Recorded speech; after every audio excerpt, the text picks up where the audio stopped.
Si les progrès dans la compréhension et le traitement de la maladie aboutissent à une meilleure prise en charge médicale, les recherches en sciences humaines permettent de proposer un accompagnement plus adapté, un sujet abordé à l'université.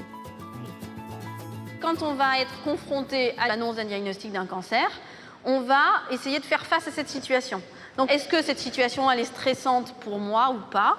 On peut imaginer bien entendu que chez la grande majorité des sujets, évidemment, c'est stressant. Mais quelle est ensuite la nature de ce stress ? Est-ce que c'est vécu comme une perte de mon autonomie, je vais perdre mon travail, voilà. Est-ce que c'est perçu comme une menace ? Je ne vais plus avoir les mêmes relations avec ma famille, avec mon entourage, avec mes proches, parce qu'ils sauront que j'ai un cancer et il y a beaucoup de stéréotypes aussi véhiculés par cette maladie. Ou au contraire, ça peut être un défi. On a certains patients qui se disent, voilà, le fait d'avoir été malade, même si ça a été difficile, ça m'a permis de voir ce qui était important dans ma vie.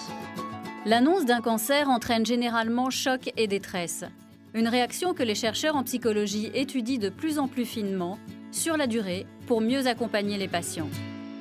Les travaux qui avaient été réalisés avaient tendance à mesurer la détresse à un moment donné. Beaucoup de travaux ont mesuré la détresse à l'annonce du diagnostic ou alors au début des traitements ou au milieu des traitements.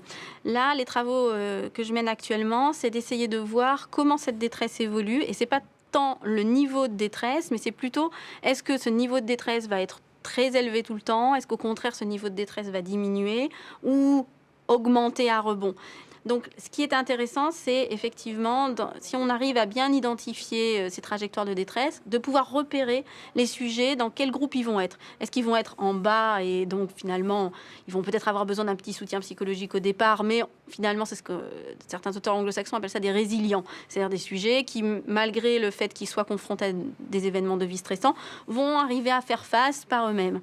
Et puis d'autres sujets qui ne vont pas y arriver, c'est-à-dire que la détresse va être augmentée à rebond ou vont être à un niveau très élevé dès le départ. Donc c'est ces sujets-là pour qui on aimerait leur proposer un soutien psychologique pour prévenir en fait cette détresse élevée qui peut durer ou qui peut se manifester un petit peu plus tard. Pour accompagner les patients, des structures d'accueil hors des murs de l'hôpital ont vu le jour. C'est le cas de la maison Étincelle qui accompagne des femmes pendant ou après leur traitement. Florence Coussongeli y rencontre des patientes. Bonjour. C'est une grande famille ici. Et régulièrement, je viens à la maison, au moins 2 fois par semaine. Même si j'ai pas de rendez-vous, je viens pour dire bonjour, pour boire un café, pour discuter, même parfois un coup de vent comme ça pour faire un bisou. Allez, voilà. Et ça, c'est très, très, très, très important. Et puis d'avoir aussi des personnes qui sont dans notre situation. Parce que ce qui est douloureux également, c'est le regard des autres parfois. Donc ici, on peut tout enlever, on peut tout déposer.